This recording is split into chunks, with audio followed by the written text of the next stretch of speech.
I've worn smartwatches for over a decade now, and apart from telling the time, they basically do three things for me. They gather data, they send notifications, and they let me poke at my phone less for very simple tasks.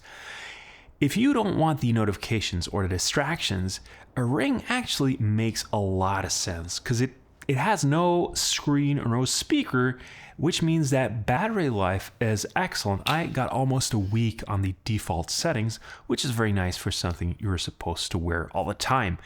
There's no subscription for core functionality, which is a big plus for me. A lot of competitors like Aura or Whoop have gone all in on the subscription model, and I understand that from a business perspective, but as a human being, I am frankly increasingly tired of paying rent on hardware that I already own, and most of all, paying rent on my own data. In terms of comfort, it's a bit chunkier than a normal ring, but nothing outrageous. People have asked me about it. So it's not entirely inconspicuous, but I think it's mostly because they know that I'm not the kind of person who would wear a ring like this as a fashion statement. Ultrahuman are, how should I put it, they're extremely ambitious in how they interpret data. If you compare that to Apple's very conservative, we'll only tell you what we're sure about approach, Ultrahuman gives you tons of metrics, AI summaries, age estimates, and so on. And that ring may be unobtrusive, but the app is really not. There's a lot of nudges. It tells you when to stop drinking coffee, when to work out more, when to go to bed, how your body's recovering, whether your brain is clearing waste. It's great at translating data into easy to grasp concepts, but I do feel that sometimes it edges towards the limits of what you can derive from those sensors, which can leave you a bit confused or anxious. For example, it told me that my pulse age is 51 because of my subpar blood flow speed and blood flow smoothness. That 51 stung a little, gotta be honest. Based on what I'm reading elsewhere, I'm not very worried about this stuff, but I do wonder if it's always a good idea to be quite so ambitious in building layer upon layer of interpretation based on these data. What is interesting to me is that Ultrahuman seems very aware of these limitations, and they're moving beyond them by building a much broader ecosystem with additional trackers for real-time metabolic insights, trackers for environmental context, and blood test subscriptions. Now, these are US only right now, I think, so us Europeans need not apply, but when done right, there is a point where all this coming together is just really exciting to me. Just the sheer potential, the insight, and the lifestyle and health impact, that's going to be something.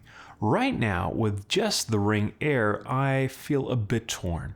I love the ambition, but I'm also aware that it's extrapolating a lot of insight from a limited sensor set. For the right person, especially someone health-oriented who doesn't want a smartwatch, it's already compelling. And I think in a couple of generations of hardware, devices like this are going to be incredible. Now, the Muse S Athena. I'll be honest, I fully expected this to be uncomfortable. An all-night headband measuring my brain, but that turned out to be a non-issue. A bit weird on the first night, and after that, I mostly just forgot about it. Very comfy, very well designed for sleep. The big difference with the Muse compared to just about any other health tracker is that it measures EEG, actual brain activity. That doesn't make it clinical sleep lab equipment, but it does mean it's closer to how sleep stages are traditionally defined. And interestingly, these sleep scores tended to line up better with how I felt the next day. There's a good amount of data to comb through with AI summaries, but nothing as ambitious as what Ultrahuman is trying to do. At the current state of what's being measured, I think I'm fine with that. There is a subscription, which I'm slightly less enthusiastic about. You can use the device without it, thankfully, but many of the deeper insights, reports, and guided sleep content live behind a subscription wall. That is something to factor in. I suspect a lot of people buy Muse primarily for meditation. It's been around for quite a while, and there's a big community around mindfulness and neurofeedback. I won't claim to be a meditation expert. I did settle into a daily meditation practice during the lockdown, and I definitely got some mental health benefits from that, but I also never really felt like I mastered it. Muse feels like the kind of device that really shines if you're willing to commit to that practice long term, especially if you've already dipped your toes in meditation but feel like you would benefit from some "am I doing this right" kind of feedback.